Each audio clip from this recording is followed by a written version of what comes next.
நிலக்கோட்டை தனி தாசில்தார் அலுவலகம் முன்பு பெண்கள் தர்ணா போராட்டத்தில் ஈடுபட்டனர். இதனால் அப்பகுதியில் பரபரப்பு ஏற்பட்டது.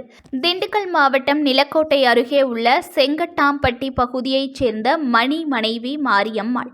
இதேபோன்று நிலக்கோட்டை அருகே உள்ள விராலிப்பட்டி ஊராட்சி உச்சப்பட்டியைச் சேர்ந்த ராஜகோபால் மனைவி பொள்ளாச்சி மற்றும் அவரது உறவினர்கள் அரசு 20 ஆண்டுகளுக்கு முன்பு இலவச வீட்டுமனை பட்டாவில் வீடு கட்டியுள்ளனர். அந்த வீட்டை தனது மகனது பெயரில் தான செட்டில்மெண்ட் எழுதுவதற்காக கடந்த 6 மாதமாக அரசு வழங்கிய வீட்டுமனை பட்டாவிற்கு தடையில்லா சான்று கேட்டு மனு தாக்கல் செய்ததாக கூறப்படுகிறது. இந்த சான்று வழங்குவதற்கு தனி தாசில்தார் அலுவலகத்தில் காலதாமதம் செய்ததாக கூறி இன்று தர்ணா போராட்டத்தில் ஈடுபட்டனர்.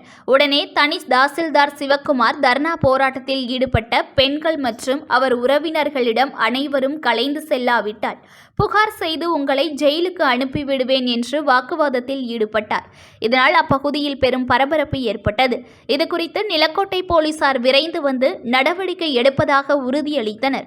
இதன் அடிப்படையில் பொதுமக்கள் கலைந்து சென்றனர். News1 தமிழை லைக் பண்ணுங்க, கமெண்ட் பண்ணுங்க, ஷேர் பண்ணுங்க, மறக்காம சப்ஸ்கிரைப் பண்ணுங்க.